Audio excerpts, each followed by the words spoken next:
사랑하는 성도 여러분, 오늘 우리가 함께 묵상할 본문은 욥기 27장 10절입니다. 그가 항상 하나님을 부르겠느냐? 이 짧은 한 문장이 오늘 설교의 중심입니다. 이 말씀은 누구를 가리키는 것일까요? 바로 외식하는 자, 곧 위선자입니다.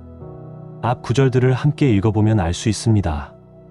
외식하는 자의 소망이 무엇이냐? 하나님이 그의 영혼을 거두실 때에 그에게 무슨 희망이 있겠느냐? 환난이 닥칠 때 하나님이 그의 부르짖음을 들으시겠느냐? 그가 전능자를 기뻐하겠느냐? 그가 항상 하나님을 부르겠느냐? 욥의 세 친구들은 욥에게 당신이야말로 외식자라고 거듭 비판했습니다. 그러나 욥은 이 장에서 자신의 성실함을 분명하게 밝히며 자신은 그 위선자와 다르다고 선언합니다. 특히 처음 6절에서 욥은 끝까지 의로운 길을 걸어가겠다는 굳건한 결심을 고백합니다. 그리고 10절에서 이렇게 묻습니다. 외식하는 자가 항상 하나님을 부르겠느냐? 이 물음은 강한 부정을 담고 있습니다. 잠깐은 부를 수 있겠지만 결코 끝까지는 아니라는 것입니다. 그렇다면 오늘 우리가 붙들 말씀의 핵심은 이것입니다. 외식하는 자는 한동안 기도를 계속할 수 있지만 결국 시간이 지나면 그 기도를 크게 소홀히 하게 된다는 것입니다. 이제 이 말씀을 구체적으로 살펴보겠습니다. 먼저 외식하는 자가 어떻게 한동안 기도를 계속하는지를 보겠습니다. 외식하는 자들은 처음에 일반적인 은혜의 빛을 받고 마음이 움직일 때 지옥을 두려워하는 마음으로 하나님을 부르며 은밀한 기도에 꽤 열심을 냅니다. 어떤 때는 하나님의 선하심에 깊이 감동받아 눈물을 흘리기도 하고 위로와 기쁨을 경험하기도 합니다. 그러한 감동이 지속되는 동안에는 기도를 놓지 않습니다. 또한 구원의 소망을 얻었다고 믿고 신앙을 고백한 뒤에도 한동안은 기도를 이어갑니다. 하나님께서 자신을 구원해 주셨다는 감격이 있는 동안에는 기도가 즐겁습니다. 그 기간에는 밀실에 들어가 하나님 앞에 나아가는 것이 기쁨이 됩니다. 그리고 평생 이 기도를 이어가리라 다짐하기도 합니다. 그렇게 열정이 식은 후에도 잠시는 기도를 붙들려 합니다. 이전의 다짐이 남아있기 때문입니다. 갑자기 그만두면 스스로도 충격이 되기 때문입니다.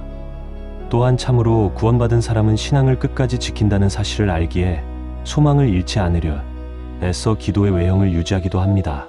자신의 소망이 거짓임을 드러내기 싫어 한동안은 마지못해서라도 기도의 모습을 유지합니다. 그러나 그것도 서서히 흔들립니다. 이제 다음 단계를 보겠습니다. 외식하는 자들은 결국 기도를 크게 소홀히 하게 됩니다.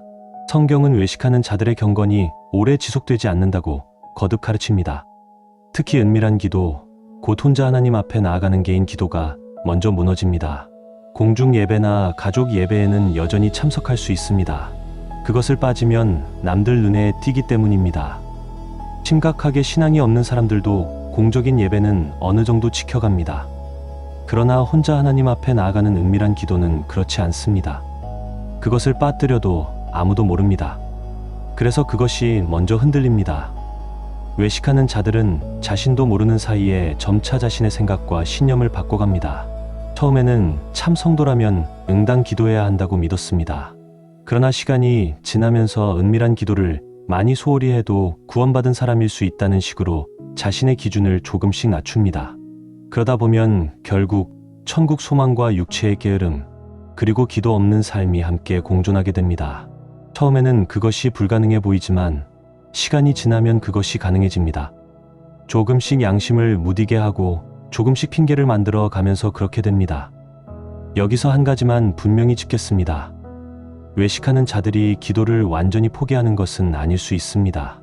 주일에 혹은 가끔씩 형식적으로 기도할 수도 있습니다. 그러나 매일 홀로 하나님 앞에 나아가 그분의 얼굴을 구하는 은밀한 기도는 크게 줄어들거나 거의 사라집니다.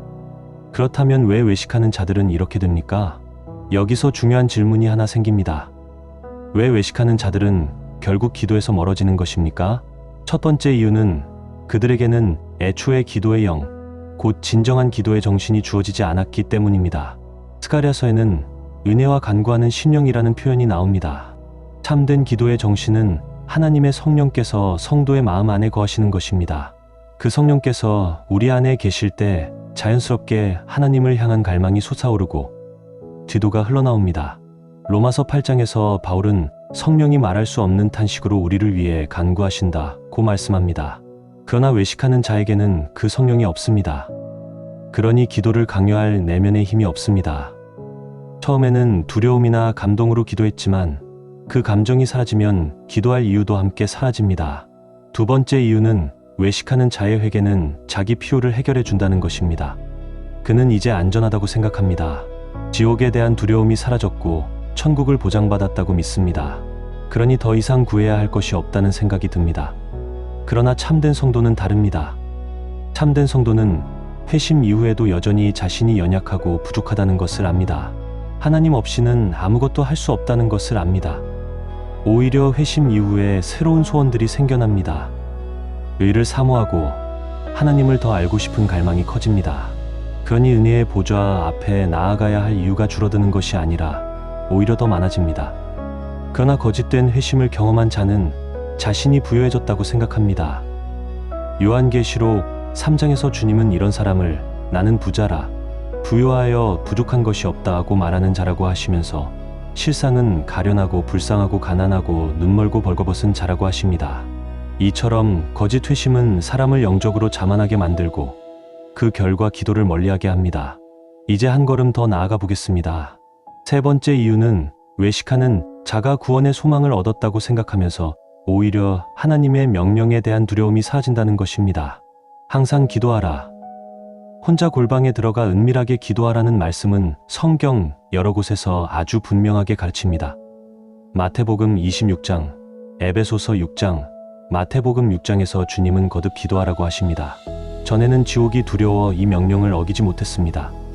그러나 이제는 안전하다고 믿으니 이 명령조차 대담하게 어기게 됩니다. 네 번째 이유는 외식하는 자는 결국 다시 죄의 습관으로 돌아가기 때문입니다. 처음 각성을 받았을 때는 삶을 개혁하고 바르게 살려 합니다. 그러나 감동이 식으면서 옛 욕망이 다시 살아납니다. 개처럼 토한 것으로 돌아가고 씻겨진 돼지가 다시 진창으로 돌아가듯 그들은 전의 삶으로 돌아갑니다. 죄와 기도는 함께 오래 공존하기 어렵습니다. 기도는 사람을 죄에서 막아주고 죄는 사람을 기도에서 멀어지게 합니다. 죄 안에 살면서 매일 하나님 앞에 나아가는 것은 쉽지 않습니다. 아담이 선악과를 먹은 후 하나님 앞에서 도망쳐 나무 사이에 숨었듯이 죄를 짓는 자는 하나님의 얼굴을 피하게 됩니다. 다섯 번째 이유는 외식하는 자는 처음부터 인내와 끈기의 대가를 계산하지 않았다는 것입니다. 평생 끝까지 기도를 이어간다는 것은 결코 쉬운 일이 아닙니다. 육신과 세상과 마귀가 방해합니다.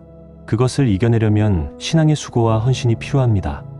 그런데 외식하는 자는 처음부터 그 대가를 셈하지 않았습니다.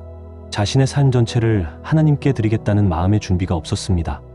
그러니 시간이 지나 감동이 사라지면 기도가 힘들고 지루하게 느껴질 때 그냥 포기하게 됩니다. 여섯 번째 이유는 외식하는 자는 하나님의 약속에 참여하지 못한다는 것입니다. 하나님은 참된 성도들에게 이렇게 약속하셨습니다. 내가 내 두려움을 그들의 마음에 두어 나를 떠나지 않게 하리라 하고 예레미야 32장에서 말씀하십니다. 또한 데살로니가전서에서는 하나님이 끝까지 보호하시겠다고 약속하십니다. 그러나 이 약속은 참된 성도에게 주어진 것입니다. 외식하는 자에게는 해당되지 않습니다. 그러니 하나님의 성령이 그를 붙들지 않으면 그의 겉으로 보이는 경건은 자연스럽게 무너지고 맙니다. 성령이 없으면 아무것도 유지될 수 없습니다. 우리 마음을 점검해 봅시다. 이제 적용으로 나아가겠습니다. 사랑하는 성도 여러분, 만약 여러분 중에 구원을 받았다는 소망을 품고 있으면서도 최근에 은밀한 기도를 크게 소홀히 하고 있다면 지금 진지하게 그 소망을 점검해 보시기 바랍니다. 그 소망을 내려놓는 것이 너무 어렵게 느껴지실 수 있습니다. 한번 붙잡은 구원의 소망을 놓는다는 것은 쉬운 일이 아닙니다. 그러나 그것이 참된 소망이 아니라면 이제 더 참되고 확실한 역사를 구해야 할 때입니다. 여기서 몇 가지를 여러분과 함께 생각해 보고 싶습니다. 첫째로, 왜 여러분을 독이 되게 하는 소망을 붙들려 하십니까? 하늘에서 오는 참된 소망이 사람을 죄로 이끄는 소망이 될 수 있겠습니까? 하나님의 낙원에는 독초가 자라지 않습니다. 이 세상에서 사람을 죄 가운데 살게 하는 소망은 결국 지옥으로 이끄는 소망입니다. 여러분 자신의 경험이 그 소망의 열매를 보여주고 있다면 그것이야말로 가장 분명한 증거입니다. 어떤 이들은 손에서 불꽃이 타오를 때까지 그 거짓 소망을 놓지 않습니다. 지금이 내려놓을 때임을 기억하시기 바랍니다. 둘째로, 여러분이 정말 하나님을 가장 사랑한다면 하나님께 나아가는 일이 어떻게 이토록 짐스럽게 느껴질 수 있겠습니까? 사랑하는 사람 곁에 있는 것은 기쁨입니다. 사랑하는 사람과 자주 만나고 깊이 대화하기를 원하는 것이 사랑의 본성입니다. 그런데 예전에는 자주 하나님과 교제하던 사람이 점차 하나님을 멀리하고 기도를 외면한다면 그것은 하나님을 향한 사랑이 식었다는 분명한 신호가 아니겠습니까? 셋째로, 기도를 삼가는 것은 하나님을 사랑하지 않을 뿐 아니라 하나님을 두려워하지 않는다는 증거이기도 합니다. 욥기 15장 4절은 이렇게 말합니다. 내가 하나님 앞에서 기도를 억제하는구나. 기도를 억제하며 사는 삶은 두려움을 내던진 삶입니다. 시편 36편에서도 악인의 삶 속에는 하나님을 두려워하는 마음이 없다고 말씀합니다. 넷째로, 기도 없는 삶은 거룩한 삶과 결코 어울리지 않습니다. 히브리서 12장은 거룩함이 없이는 아무도 주를 보지 못할 것이라고 말씀합니다. 참된 성도는 육신을 따라 걷지 않고 성령을 따라 걷습니다. 그런데 기도 없이 그것이 가능하겠습니까? 기도는 믿음의 순결과 같습니다. 숨을 쉬지 않으면서 살아있다고 말할 수 없듯이 기도 없이 믿음으로 산다는 것도 있을 수 없는 일입니다. 기도 없는 삶은 거룩한 삶이 아니라 하나님 없이 사는 이방인의 삶과 다를 바가 없습니다. 다섯째로, 은밀한 기도를 소홀히 하는 사람은 결국 모든 예배를 버릴 준비가 된 사람입니다. 다른 사람이 볼 때만 기도하는 사람은 사실 하나님 앞에서는 전혀 기도하지 않는 것이나 마찬가지입니다. 그 사람의 기도는 하나님을 향한 것이 아니라 사람을 향한 것이기 때문입니다. 기도를 버리면 예배를 버리는 것이고 예배를 버리면 하나님 자신을 버리는 것입니다. 여섯째로, 이 세상에서 하나님과의 교제를 거부하는 사람이 어떻게 영원토록 하나님과 함께하는 삶을 바라겠습니까? 자주 찾아가길 권해도 오지 않는 사람에게는 그 친교가 기쁨이 되지 않는다는 것이 분명한 것처럼 하나님과의 교제를 외면하는 사람이 영원한 하늘나라에서의 그 교제를 진정으로 사모한다고 말할 수 있겠습니까? 사랑하는 여러분, 오늘 이 설교를 들으면서 오늘 저녁만큼은 기도에 힘써보겠다고 다짐하실 분이 계실 것입니다. 그러나 그것이 며칠 가지 못할 수도 있습니다. 세상 일이 다시 몰려오고 친구들과의 자리가 생기고 즐거운 약속이 생기면 또 흔들릴 수 있습니다. 그것이 우리의 솔직한 모습입니다. 그 흐름은 내면의 진정한 변화가 이루어지기 전까지는 쉽게 달라지지 않습니다. 봄의 녹은 눈처럼 한때 풍성하게 흘러도 여름의 뜨거운 태양 아래 말라버리는 물처럼 마음 깊은 곳에서 샘이 솟아오르지 않으면 신앙의 흐름도 결국 멈추게 됩니다. 돌밭에 뿌려진 씨앗처럼 처음에는 잘 자라는 것처럼 보여도 뿌리가 없으면 해가 높이 오를 때 시들고 맙니다. 진정한 결실은 마음이 좋은 땅이 될 때 비로소 맺어집니다. 이제 마지막으로 권면 말씀을 전하겠습니다. 이번에는 기도를 끝까지 이어가야 한다는 권면을 드리고 싶습니다. 성경은 기도에 힘쓰라는 권면으로 가득합니다. 역대상 16장은 그의 얼굴을 항상 구할지어다라고 말씀합니다. 이사야 62장은 잠잠하지 마라고 말씀합니다. 누가복음 18장에서 주님은 항상 기도하고 낙심하지 말아야 할 것을 가르치셨습니다. 누가복음 21장에서는 항상 기도하라고 하셨습니다. 사도 바울은 기도에 힘쓰라, 기도에 항상 힘쓰고 깨어있으라, 쉬지 말고 기도하라고 하였습니다. 사도 베드로도 기도에 힘쓰라고 하였습니다. 또한 100세를 훨씬 넘긴 안나 선지자는 낮과 밤 금식하고 기도하며 성전을 떠나지 않았습니다. 고넬료는 항상 기도하는 사람으로 기록되었습니다. 이처럼 성경이 그토록 기도의 끈기를 강조한다면 이것이 얼마나 중요한 일인지 알 수 있습니다. 외식하는 자의 특징이 기도를 버리는 것이라면 우리는 마땅히 그 반대의 삶을 살아야 합니다. 무엇이 우리를 기도로 이끌어야 합니까? 첫째로, 끝까지 신앙의 길을 걸어가는 것이 구원에 이르는데 반드시 필요하다는 것을 기억해 주십시오. 이사야 64장, 히브리서 10장, 로마서 11장에서 성경은 분명히 말씀합니다. 끝까지 참는 자가 구원을 받는다고 하십니다. 어떤 분들은 구원받은 순간 모든 것이 끝났다고 생각하십니다. 물론 그리스도를 믿는 순간 한 번의 믿음의 행위 안에서 그분에 의해 참여하게 됩니다. 그것은 맞습니다. 그러나 지속적인 신앙의 삶은 그 구원의 증거이자 동반자입니다. 끝까지 걸어가는 삶은 참된 믿음의 열매입니다. 시편 125편에서도 마음이 선하고 올바른 자와 굽은 길로 돌아서는 자를 분명히 구별합니다. 요한복음 8장에서 주님은 내 말에 거하면 참으로 내 제자가 되리라고 하셨습니다. 둘째로, 지속적인 기도에는 우리 자신의 깨어있음과 주의가 필요하다는 것입니다. 성도들이 끝까지 버티리라는 약속이 있다고 해서 스스로 방심해도 된다는 의미는 아닙니다. 오히려 그 약속의 내용 자체가 그들이 하나님의 계명을 지키리라는 것이기 때문입니다. 하나님이 지켜주신다는 약속과 우리가 스스로 깨어있어야 한다는 권면은 서로 모순이 아닙니다. 고린도전서 10장은 선줄로 생각하는 자는 넘어질까 조심하라고 말씀합니다.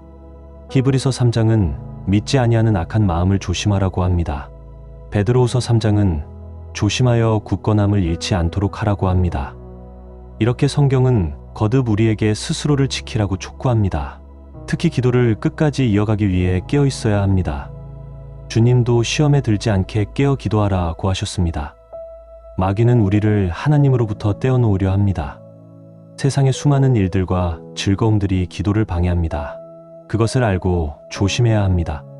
셋째로, 우리가 날마다 하나님의 도움을 필요로 한다는 사실을 생각하십시오. 만약 기도를 멈춘다면 그것은 이제 하나님의 도움이 더 이상 필요 없다고 말하는 것이나 다름없습니다. 그러나 우리는 하나님 안에서 숨쉬고 살고 움직입니다. 하나님이 없으면 우리는 아무것도 아닙니다. 날마다 필요한 것들을 공급해 주시는 하나님, 영혼을 지키시는 하나님이 없다면 우리는 순식간에 무너집니다.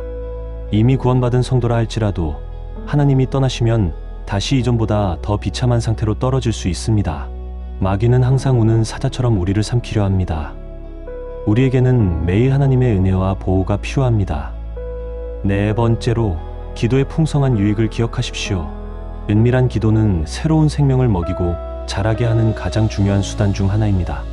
기도는 하나님과의 친밀한 교제를 키워주고 하나님에 대한 지식을 깊게 합니다. 세상의 허탄함으로부터 마음을 지키고 마음을 하늘로 향하게 합니다. 죄와 마귀의 유혹에 맞서는 강력한 방패가 됩니다.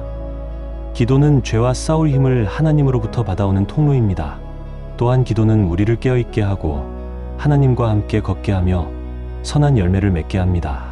꾸준히 기도에 힘쓰면 기도가 무거운 짐이 아니라 기쁨이 됩니다. 기도를 게을리하면 오히려 더하기 싫어집니다. 그러나 꾸준히 힘쓰면 기도는 그리스도와의 달콤한 교제의 시간이 되고 그분의 얼굴빛 안에서 풍성히 누리는 삶으로 이어집니다. 야고보서 5장은 기도가 얼마나 큰 능력이 있는지를 보여줍니다. 하나님과 씨름하여 이기는 야곱처럼 기도하는 자는 왕처럼 하나님과 함께하며 복을 얻습니다. 정리하면서 마지막으로 이 말씀을 붙들고 싶습니다. 기도를 끝까지 이어가기 위한 두 가지 실천적 권면을 드리겠습니다. 첫째로, 기도를 소홀히 하기 시작하는 그 첫 시작을 경계하십시오. 기도를 그만두는 사람들은 대개 한 번에 무너지지 않습니다. 처음에는 조금씩 게으름이 생깁니다. 오늘은 너무 바빠서, 오늘은 피곤해서, 오늘은 어쩔 수 없어서라는 핑계가 생깁니다. 그 핑계가 한 번이 되고 두 번이 되고 나중에는 아무 핑계가 없어도 자연스럽게 안 하게 됩니다. 그때가 되면 기도는 너무 무겁고 따분한 것이 되어버립니다. 그 무겁고 따분함을 이유로 들어 아예 기도를 접습니다. 그러므로 처음 시작부터 조심하십시오. 마치 전쟁에서 처음으로 물러서기 시작하면 적이 기세를 올리듯 기도에서 처음으로 한 발 물러서면 그때부터 무너지기 시작합니다. 작은 것도 양보하지 마십시오. 기도의 불을 항상 높이 유지하십시오. 둘째로, 스스로 돌아보아 기도에 방해가 된다고 느끼는 것들은 과감히 끊으십시오. 특히 젊은 분들께 드리는 말씀입니다. 여러분이 즐기는 친구 모임, 오락 다양한 활동들이 과연 여러분의 은밀한 기도에 어떤 영향을 미쳤는지 솔직하게 살펴보십시오. 그러한 시간들 이후에 기도에 더 마음이 향했습니까? 아니면 오히려 기도가 더 멀어졌습니까?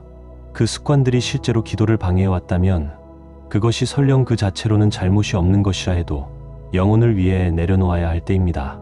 주님은 말씀하셨습니다. 만약 오른손이 범죄하게 하거든 찍어 버리라고 하셨습니다. 그 뜻이 무엇입니까? 천국을 원한다면 그 천국을 막는 것들을 기꺼이 버릴 수 있어야 한다는 것입니다. 어떤 세상의 즐거움보다, 어떤 오락보다 영원한 하나님 나라를 더 소중히 여기는 자만이 이것을 실천할 수 있습니다. 사랑하는 성도 여러분, 오늘 이 시간 우리 모두 자신의 기도 생활을 돌아보시기 바랍니다. 형식은 있지만 마음이 없는 기도를 하고 있지는 않습니까? 아니면 이미 기도를 크게 소홀히 하고 있지는 않습니까? 지금 하나님은 우리에게 묻고 계십니다. 내가 항상 나를 부르겠느냐? 그 물음 앞에서 우리가 어떻게 대답해야 할지를 깊이 생각하면서 오늘 말씀을 마치겠습니다.